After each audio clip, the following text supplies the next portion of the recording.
If you have a problem, if no one else can help, and if you can find them, maybe you can hire the A-team. You know what I mean? Yeah, like the stenciled letters and the... Yeah. A crack commando unit was sent to prison for a military court for a crime they didn't commit. Now they want revenge. They're out for blood. That's awesome. I love that. You know? Good old A-team. You're not recording this, right? Did you start the recording? Oh God, he started the recording. No.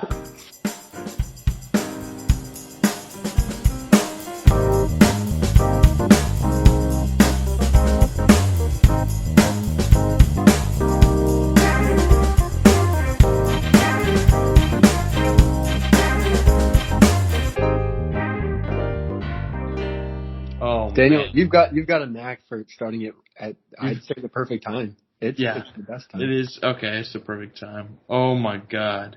Well, my day was rough. I found I'm going to have to basically work on vacation.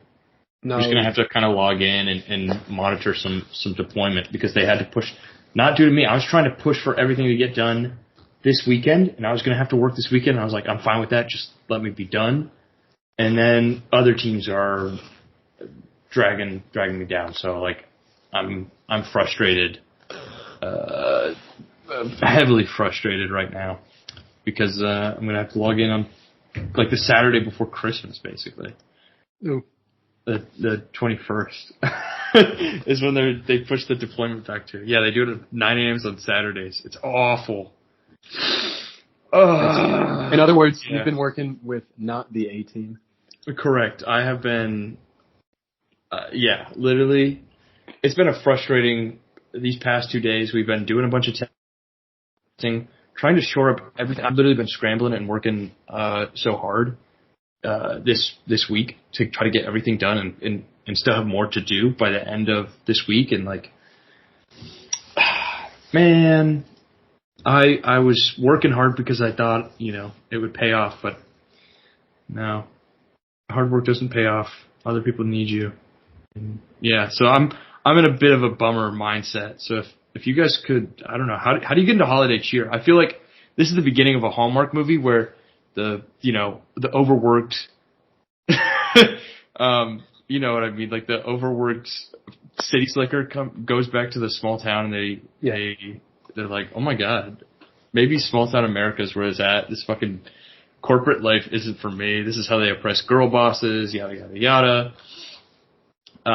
So like literally, I'm in the beginning of the movie. So if you guys could be like, it doesn't have to be a romantic interest. Like here, let's not that I'm, I know.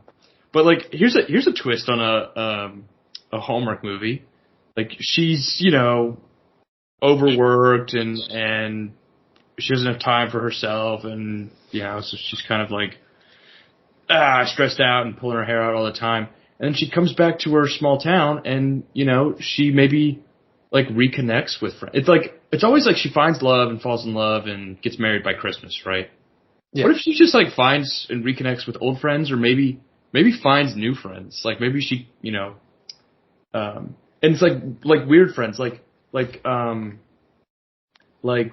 maybe she crashes her car, like it skids off due to ice, and she crashes her car, and the town mechanic comes to help, and the town mechanic, he's a guy, and he's got, big hands because he has to work with his hands, and they're all muscular, and, he's got this small town charm that, big city girls like, but like maybe they just wind up being friends. Wouldn't that be a twist?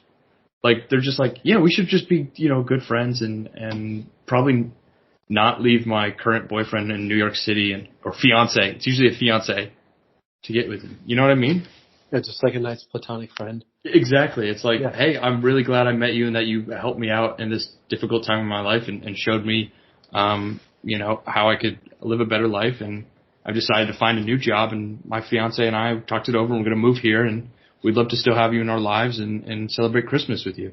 Like something like that. That would be nice. But it's all like, I'd feel so bad from the fiance's perspective. It's always like my girlfriend, she goes away to her hometown for like a fucking week on like a, I don't know, business trip or something, and she comes back and she's like, I'm not getting married to you. I fell in love with this fucking lumberjack. Like, I'd be so pissed. I'd be like, we built something here in New York City. Like, this is established. You know what I mean? Like, I'd feel devastated. It would be a gut punch. Yeah. And it's like, we were supposed to get married next year, babe. What? What's going on? And they're always like, oh, really? Shucks. You know, shucks. That really, oh, good for you. You know? What? Yeah, they understand. They're the big fucking losers. I'd be. We were planning our wedding, you know. We already put a down payment on the venue. Or you know, like I'd be, what are you thinking? Clearly, Kris Kringle and his lumberjack friends got to you. I don't know. I feel like they need to make Hallmark movies realistic, you know? Yeah. Or at least make one that's got a twist where it's just like, oh, it's not what you thought. It's not romantic. It's just you know, someone realizing that their life, you know, is just full of stress and that maybe there's a different path in life for them and you know, and they still maintain a healthy relationship with their partner and navigate that change of course with them, and it makes them stronger as a couple, you know. Instead it's like, nah, this guy's name is Kris Kringle and he chops down logs, so he's big and beefy, and I'm leaving my scrawny New York City boyfriend for him. Yeah. You know what I mean? It's always like that. But yeah. they always portray the New York City boyfriend as an ass. They like totally, yeah, they have to cast him like that. Like, so that you're like, yeah, she should leave him. Yeah. Leave his ass. There's a lot of money. Yeah. That kind of thing. Well, it's like, those movies are such like it's like a warm, fuzzy blanket for people. I think everyone knows the shtick, but it's like, oh, you know, like it's going and getting the same meal at the same restaurant. You know what it's gonna take. You know it's a comfort food. Yeah, it's like this is a good McDonald's like. Yeah. Meal. Yeah, it's not like a bougie meal. It's like, I know what I'm getting every single time. My Applebee's order. Yeah. Yeah. And they should make a twist. Another twist, other than it being like, you know, just having a platonic relationship or friendship, and that's how they find happiness in the end. And what if it was just, what if they don't? Like, what if it ends on a cliffhanger, or not even a cliffhanger, just a really somber note? Like, you know, she makes friends with this one mechanic, and they become friends, and it's clearly platonic, and then the mechanic dies in a lumberjack incident or something like that. Like the tree falls on him, and then they have to spend Christmas alone, and there is no comfort there. It's like a really super dark. Do you think that would ever get made? Like just a really dark. I want a dark, gritty, prestige Hallmark film. What do you think? It would be funny if they just had one in their catalog. Yeah, like something that's just it's kind of off the wall. All of them are the same. You might as well shoot for, you know. Yeah. I'm gonna look it up. What's the grittiest it up, and then in the last Hallmark 15 minutes, movie? The last 15 minutes just has to be like the complete downfall. There's only the so bad they're good Christmas movies. Yeah. I don't want to watch them because I don't like Hallmark movies. That feels kind of like sad, you know. But I think they're kind of just like, I'd rather watch a good Christmas movie. Yeah. What's your favorite Christmas movie? Oh man, I don't know. I mean, you know, it's funny you say like a good Christmas movie. I always default back to like the ones I watched as a kid. Mm-hmm. I think probably the Grinch, maybe. You know, the rebirth, Phoenix. You know, the good guy or the bad guy becomes the good guy. So no, I don't have any good. I can't even think of any good quote unquote Christmas. I mean, that's a perfect one. Like it's one that brings, you know, joy to your heart, and it's kind of like everyone's got like I think a favorite Christmas movie that they kind of just like really like, and maybe it's a little personal, and you know, it kind of just means Christmas to them. Yeah, especially if you don't celebrate Christmas, it's definitely like, usually, they've got a favorite Christmas. Okay, so we got a Grinch lover, Daniel. what's your, just open up to us. What's your favorite? Because I feel like you can tell a lot about a person based on their favorite Christmas movie. Yeah. What's your favorite Christmas movie? Yeah. Your go-to.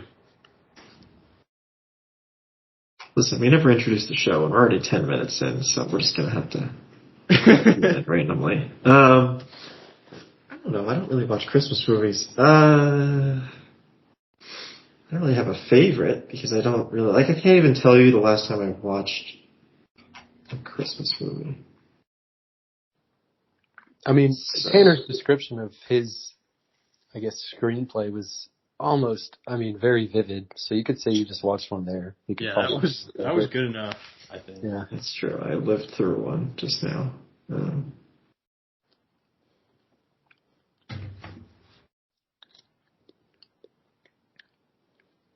Well, then that can be your answer. Yeah. Okay. So, I'm genuinely, I don't remember the last one I watched. No. Nothing this year, nothing last year. You could say Elf. Be that person. Yeah. I won't judge you for that one though. Elf is okay. Elf is overexposed. Maybe I've seen it once. Good and small. I might not even seen the full movie. I think you can watch Elf once and kind of be done, personally. You can watch it every 5 years, and I think that's a good frequency. Yeah, it's nothing to write home about, I think. And some people are going to defend it with their life, though, and I'm not going to take that power away from them. Some people are like, it's the best I've ever seen. I love this. I live for Elf. Fuck yeah, go Elf. And some people are like, I couldn't care less if Elf lives or dies. Yeah, sheesh. I personally, I want him to live, but I don't know. Me, I'm kind of like off with his head. Off with it. If he dies, he dies. You know what I mean? But maybe I'm just a bad person. Just kidding. What about me, you ask? Yeah, Tanner, what's your... Okay. Yeah. So you want my honest answer? Or you can't cue it up like that and not give us... I know. So my honest answer is, it's, like I said, it can be telling of a person, maybe kind of cringe. I like Love Actually. I think that one's a cute holiday film. The one, the British one. Yeah, it's got all the British actors that are mega famous. I think that one's and I know there's a lot of criticism for it. Some people hate it. And there is a lot of weird romantic subplots, Andrew Lincoln's subplot. He's the guy who plays Rick on Walking Dead. He's in love with Keira Knightley, who's his best friend's girlfriend, and then turned fiance, then turned wife, and he's never stopped loving her throughout all that. It's just a little weird. Gotta give that up. Yeah. That one I know is a little weird. Hugh Grant is the prime minister or whatever, and it's kind of I don't know, fucking his assistant. It's just kind of weird for a prime minister to do. Well, I feel it's probably not that weird, actually. No, I feel I would probably in terms of people in power and assistants, maybe it's just Love Actually. But a new answer, I'd say, that isn't, or maybe it is about love to an extent. It's called Tokyo Godfathers. Have you heard of that one? No, please do tell. It's by Satoshi Kon. It's animated, like an anime, essentially. But it's essentially the story of Jesus and the three wise men. Basically, but the three wise men are a teenager, an alcoholic, and a former drag queen, and they're I think homeless in Japan on Christmas, and they find a baby in a dumpster. And so it's basically, what if, twist on Santa, or sorry, Jesus. Instead of Jesus being visited by rich and powerful wise men and, it being all this pomp and circumstance because it's the birth of Jesus. It's like, nah, 3 homeless people find a baby in a dumpster and they gotta, well, that's the movie. But I think it's pretty good. So I think that one's kind of a fun one. It's a little poignant. It's a powerful movie. Enjoyable watch. So that's my recommendation. I was going to say one more thing. But yeah, I guess Love Island is the comfort one, the one I've watched the most. Also, I guess and I know this maybe the cheating ones like, Die Hard, arguably a Christmas movie because it takes place during a Christmas party. So you could argue. But that one's a fun action movie. So. But yeah, that's how I usually spend my holidays. What are you guys' favorite? We're making this the Christmas episode because I need to talk about something happy, and Christmas makes me happy because it's in my mind a vacation that slowly is, I don't know, well, the fate unknown. But yeah, what's your favorite Christmas traditions? What about you, Alex? Oh, well, my favorite Christmas tradition, it might just be the one that we're starting this year. You guys have heard of Spotify Wrapped? I don't know, there's this new thing I heard about. It's called the Experience Podcast Wrapped. And I think we have some data about this past year of the Experience Podcast. Oh, so you want to go over it? That's one of my favorite holiday traditions, Daniel. I don't know about you. There's actually some really interesting things. I was surprised. I don't. Let's break into the analytics here. You want me to share my screen? I got the whole thing. Pull it up. I had to pull it up. Yeah, educate our listeners. Unless you want to do more Christmas stuff, Tanner, I don't really celebrate Christmas, so I can't really help you here. Yeah, no, it's okay. I'm just in terms of Christmas traditions, just making conversation, I guess. Well, but Tanner, I feel like, and I think Alice can sympathize with, or agrees with me, I should say. It sounds like you're a little down, and we want to make sure you're nice and cheered up. I'm fine. Okay. Well, all right. Well, for our listeners, Tanner's I'll be a trooper. okay. Yeah, I'm a trooper. You guys know this. I'm a trooper. You know how it is. I appreciate it though. Okay. So should work now. All right. This isn't the beginning. I skipped the intro things. For creators. So Daniel's got his Spotify for creators. Are you sharing? You're sharing? Wow. Yeah. Okay. Can you guys not see? Yeah, it was just weird minimized. Okay. So yeah, break this down for us. So well, Alex, why don't you read through it and I'll be the clicker. Oh, absolutely. I'd love to. Oh, this first page we have, there's a nice graphic of a extruded kind of silhouette and an addition. This is our how many followers that the Experience Podcast gained slide, I suppose. Plus 14% increase in followers. That's a double-digit increase. We'd like to see that grow. Obviously, we're in the growth stages still. But plus 14%. We're glad it's positive. And I'm going to, I think, I'm not sure if this counts just Spotify or all platforms. It definitely doesn't count YouTube. So if we got new, I didn't check YouTube's numbers, but yeah, I would imagine just Spotify, but yeah, but it's weird because the podcast is hosted through Spotify, but then it gets posted onto Apple Podcasts and a few wherever other podcasts are found. Wherever podcasts are found. So okay, let's go to the next one then. There's a lot of this junk. I wish they had an easy table at the end that shared all the different things that they have, but they don't. And that didn't seem like they had. Well, maybe it's if it goes okay. So I just clicked on the menu. They have all these different categories, but you can't just share them all. Do you know what I mean? You can't just share them all in one. Yeah. Printout. I wish they had that. Or maybe no. I think that. Yeah, they have them all here. Okay, but anyway, we'll go through. So you can't. They have to do them individually. Right. Let's take a look at these new fans. Okay, 60%, 69% of your listeners discovered you this year. Wow, that's a lot. So 70%, your top episode. Gin and Tonic, let's talk about it. Yeah. So episode That's number a good 158. episode. Can you pull that one up? Do you guys actually know which one this is? I didn't go back and listen Do to you this. know what it I is? don't know. Yeah, talk. I don't think We're doing a deep dive here. So episode 158 is the most popular episode last year. Wow. This is about Nadia, who brought on their whole family. Okay, that's Gin why. and Tonic is like their family band name.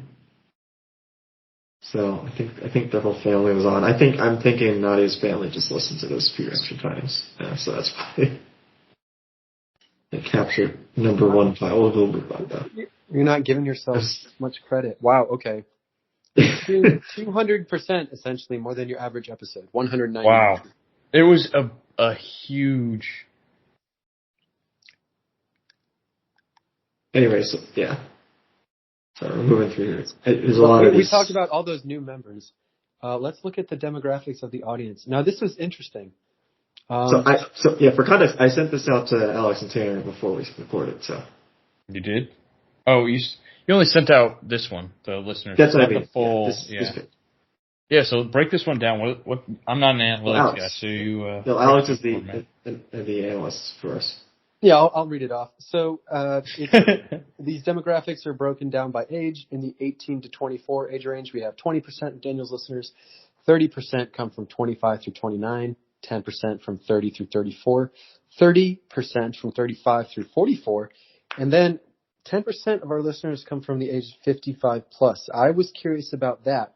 I'm also kind of curious about that 35 to 44 split because newsflash, we're all about in our mid-20s, I guess, maybe roughly. So I imagine most of Daniel's guests are right there. So it makes sense to have that 25 to 29 age range be about 30%.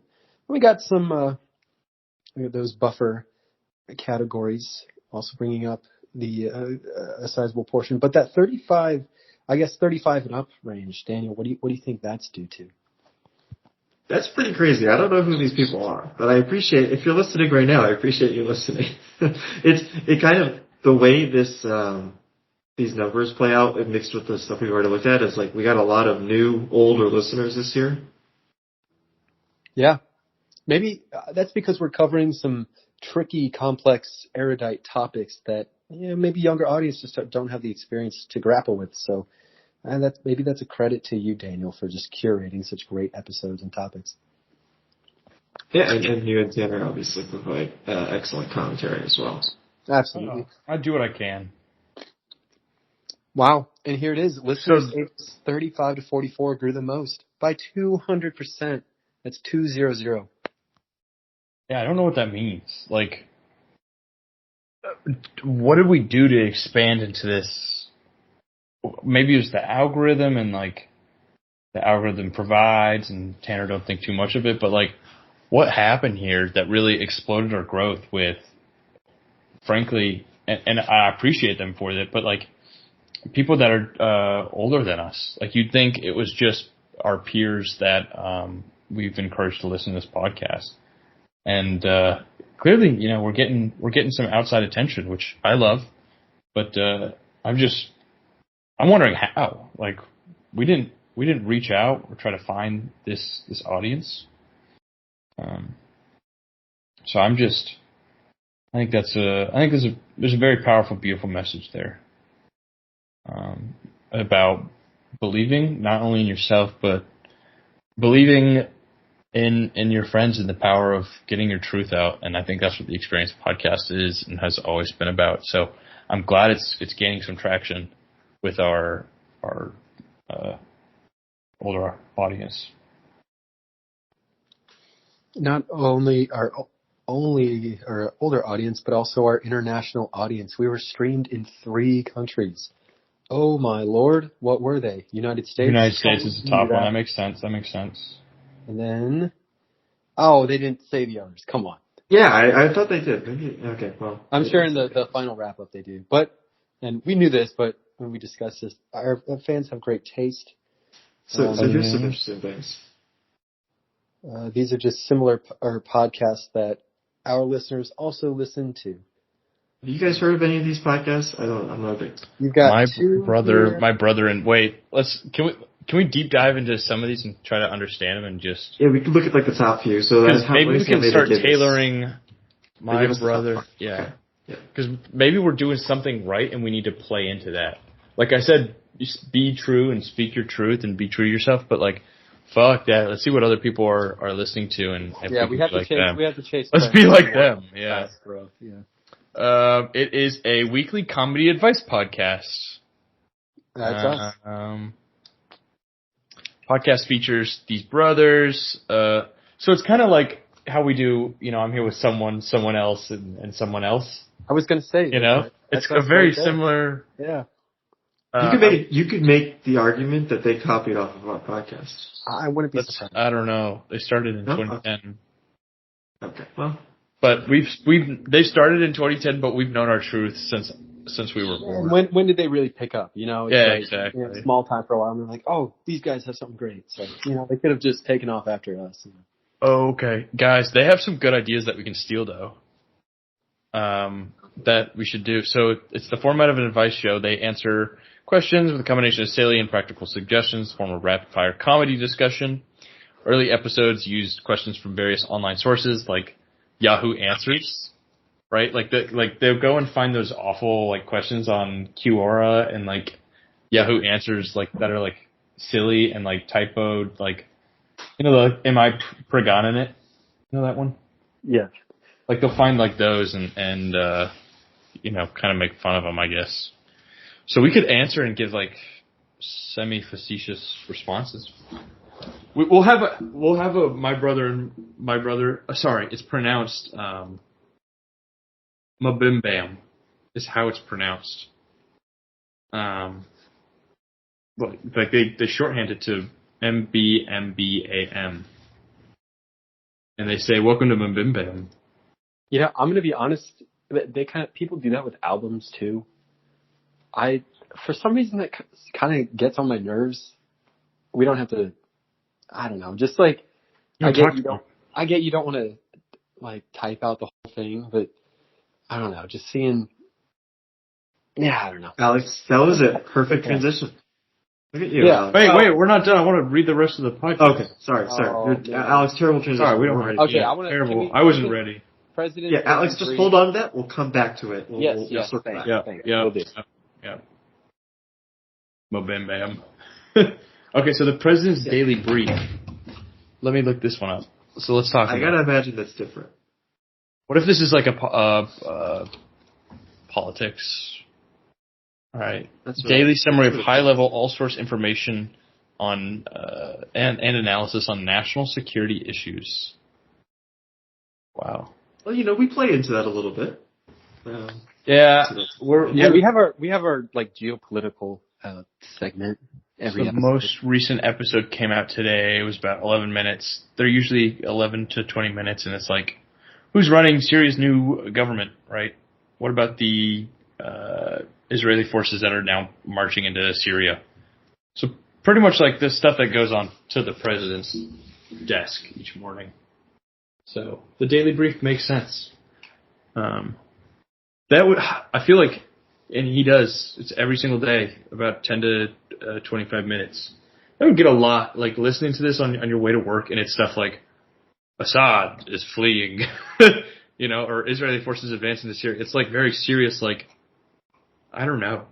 National security briefings it's not that like I'm ignorant about the world and I want to remain ignorant about a world, but like, it's kind of intense. 20 minutes is the most important stuff happening around the world. Sorry, maybe I have TikTok brain rot. I'm like, can you put it in a TikTok? What's happening with Assad? Lol, right? Sorry, okay, let's move on to the next one. This one. Okay, Casual Preppers podcast, prepping survival and entertainment. So this is interesting. Yeah, like Daniel, have you ever thought about when the end times come, if you're going to be prepared and what you're going to need in that post-apocalyptic scenario? I would be incredibly underprepared. I would just I would kill myself. That's Okay, it. well. That's my They're kind of like they're the number one prepper podcast on the planet. They don't have that many views, but they look a little bit, Who said they're the number one on the planet? They did. Bringing prepping, survival, and conspiracy goodness direct to your dirty little ear holes. That's their fucking tagline. That's gross on like a couple levels. Why are they like that? Hey, if our listeners like it, we might have to partner with them sometime. I don't know if we want to be. I gotta go find the COVID episode. That must have been it's gonna be like Christmas. That one's gonna be like April 15th, 2020. What's really happening? Yeah. You know that expression that's like, this is their 12/25? Or this is my 9/11? You know what I'm talking about? Yeah, I am. Let's see their 12/25. Okay. Coronavirus on March 5th, 2020. It's just called Coronavirus. They got part 1 and part 2. They have a part 3. Mindless banter. 5G conspiracy. That one's just a month later. Surviving civil unrest. So this is the kind of, it has maybe a little bit of a slant to it, a bit of I think it's called doomer and doomerism, where it's kind of like the elites are out to get you. The only thing you can do is protect yourself and your family by getting a gun. That kind of. So that's very interesting. I'm not gonna think that we can really lean into that in, episode cryptocurrency for preppers. Like, I don't think that's us, but, we're entertaining. Our listeners, if they like it, they like it. Yeah, that's an interesting one. Next, we'll look at one that I have definitely seen around and know of, but really don't know much about, and it's Anything Goes with Emma Chamberlain. This one I know is this has got to be like top 10, possibly 5 podcasts, right? Like, this is a big... a whale. Yeah. So about that one seems more within our target demographic. I talked to my friend who is, I guess, a Emma stan, and I don't know. I guess the appeal with her is that she's very down to earth and very much like the, I don't know, just kind of like chill, and maybe based on that picture we see of the Anything Goes podcast and their title logo, maybe it's kind of informal, kind of like how we are and not really structured. So maybe we have a similar style going. So I'll take this as a big compliment, right? We're being compared to some of the giants like Emma Chamberlain. So that's awesome. I don't know what she talks about on hers. Let's go see. But we got the target audience, I guess. Sometimes philosophy, sometimes random stories, sometimes advice. Truly, anything goes. Reacting to my old New Year's resolutions. I have alcohol intolerance. The possibly delusional small town fantasy. Hello? Is she going to be a Hallmark? Yeah. I've been living in Los Angeles for 6 years now, and I finally love it here. Interesting. But my dad and I recently went on a road trip that made me contemplate my future. I'm ruminating on the various pros and cons of living in big cities versus small towns. So, hey, maybe she's the next, Hallmark focus and centerpiece. All right, let's move on to the next one. Daniel, will you introduce us? Number 5. It's the Adventure Zone. What do you think that's about? Just from this title. And the yeah, it looks like a children's podcast, probably science focused. It's got the N is a giraffe print, the A is a zebra print, got kind of like an animal theme going on here. I'm guessing, Daniel, I don't think you have any children. You can correct me if I'm wrong, but perhaps some of our listeners do and want to enrich the minds of their kids with positive scientific fact-based content. I don't know. Let's see. So there's a hint at the bottom of it. You see the McElroy family. So it's like you remember My Brother, and My Brother? It's them. They have a spin-off role-playing podcast, like Dungeons and Dragons, weekly comedy and adventure kind of deal. So they basically. So I totally got it wrong. Is that so? I mean, it's maybe worth checking out, but I guess we got some fans of the My Brother, and Me. Does this one have like a weird abbreviation too? No. No. Like what you think it would be like Taz? No. I don't know. I mean, abbreviations can be weird sometimes. Alex, I was setting you up, and they sure can. Daniel, sorry, I'm kind of multitasking here. Yes, that's a perfect segue to our next section and my next complaint. The next section is this like the type of music that your listeners like listening to? I'm assuming. Looks like this is number 1, we got grunge. Number 2, we got pop punk, which isn't that far from grunge, I guess. Yeah. Pop punk and pop. And then pop is number 3. Is that so those seem normal, but grunge just kind of took me out of it. 3. Very interesting. What do you think about that? Specific. And it's exactly. It's like Nirvana. So maybe we have like a Nirvana head, right? Maybe I'm oversimplifying. Yeah. I don't know. It's just like the demographic. Like, who listens to Nirvana? You know. I'm sure a lot of people probably did back in the old days. Do you think this is hitting? Do you think grunge is hitting our 35 and up audience? Do you think that's related? That's kind of what I'm feeling. Pop punk is like maybe in that like 25 to 29, possibly older as well.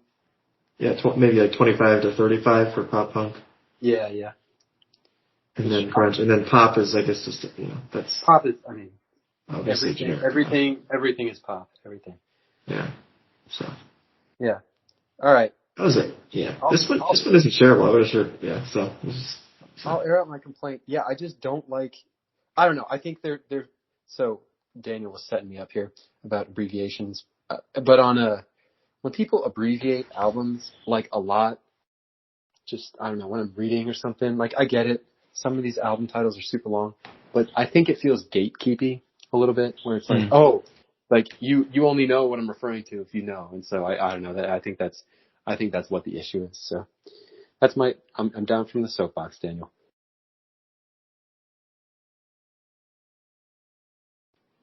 Okay, next. Speaking of reading, these are the top audiobook genres, which is kind of a neat little mix. Tanner, if you want to go over those.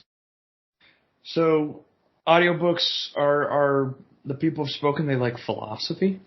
So I don't know what audiobooks discuss philosophy. If we have any, I guess we're tangentially related to philosophy. If we just kind of talk about life and what goes on in our lives, we talk about. So maybe maybe we have I don't know. I'm not a philosopher, but maybe we have this new age kind of we're just down to earth, stream of conscious, postmodern philosophy that I think we preach on this platform. So I can see that intersection there. Sci-fi and fantasy at number 2. That one kind of makes sense. I think we got a lot of built-in, nerds. I think in our audience. Not to. I think you could see the tie-in here, right? The sci-fi fantasy with what was it? The Adventure Zone. Yeah. Yep. And then maybe the pop punk, and then the 25 to 35. I think we kind of identified our median listener. Yeah. Yeah. We got to find what the average name was. Well, wasn't it a couple of years ago? It was Jennifer or something like that. I'm sure they don't have that info, but that'd be funny. But yeah, we're zeroing in on the type of person. Very cool. And health and wellness, that's good. I'm glad our listeners are focused on just. Yeah. Here's something. So this one says they didn't just listen. 50% of your audience watched video on Spotify this year. Okay. I mean, I don't know. I'm not shocked or particularly moved by this, unless Daniel Tanner, you can steer me in the right direction. Like, what are they just talking about? Like pot video. So I guess what I saw on the Emma Chamberlain podcast is that it said it was one of Spotify's premier video podcasts. So I'm guessing maybe she partners with Spotify. So Spotify offers video podcasts basically, where it posts your podcast as a video, which doesn't matter obviously so much for us since we don't post videos. It basically just, I think, well, I don't know. I don't have Spotify, so I don't know how it does it. Maybe you guys can check. But I believe it just puts the static logo. Basically, it does the equivalent of like what I do with the YouTube video. It just has the static logo and then plays the audio in the background. But if we wanted to, we could record the video and upload it through, Spotify the way I upload the audio typically, and it would, if you wanted to watch the video, you could watch it through the Spotify app. And this is why Spotify put that in there. It's so that we can market their products for them. I feel like that's what this slide is for. I'm thinking about it. Okay. Oh, this is the good one. Okay. Shout out to your biggest fans for keeping you at the top of your game. Let's see. Your top 10 ton show for six fans. Six fans. Let's go. All right. Thank you, everybody. Top 5 for 5 fans. 5 fans. Wow.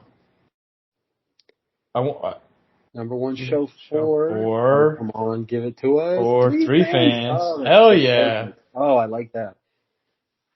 That's awesome. That feels, honestly, I've been, thank you. Gold platinum tier right there. Now we got to see what kind of creator Daniel are. Yeah. This is the classic triangle of episode length, publishing frequency, and countries. You're a storyteller, Daniel. I mean, we knew that. The fans have entered the conversation. I don't know what that means. People are talking about us? Let's see. The people are podcast. Hell yes. Let's go. So. You really can't do any better than that. No, we can't. We're probably the best podcast of all time. I'll say it. Yeah. Keep this conversation going. Share with your fans by clicking the share button and getting everyone on Spotify. Nice. Yeah, that's it. All right. So, well, Daniel. So we have discussed like the type of people that listen to your podcast. Try to piece together like this sort of median person you talked about. But what are your overall takeaways from this data from the creator himself? I feel like as a storyteller, obviously. Yes. I feel like we really showcased who we are. I think we stayed true to ourselves, and we never deviated off of our course, and we had a pretty productive year. And I mean, we could not have done that without your leadership, dedication, and vision. I think that's important. You were talking about staying the course. Without your strong, just rock solid vision of what this podcast is and can become, we wouldn't be here in the wonderful state that we are today. So thank you, Daniel. And thank you to all the fans, because we wouldn't be here without you either. Not to discredit Daniel there, but it's also the fans. Sorry, Daniel. It's also the fans. No. We have 6 top 10 fans, or whatever, however you want to phrase it, and 3 for that. We're their number 1 show. So I'm blown away by that. It's really fantastic. Yeah.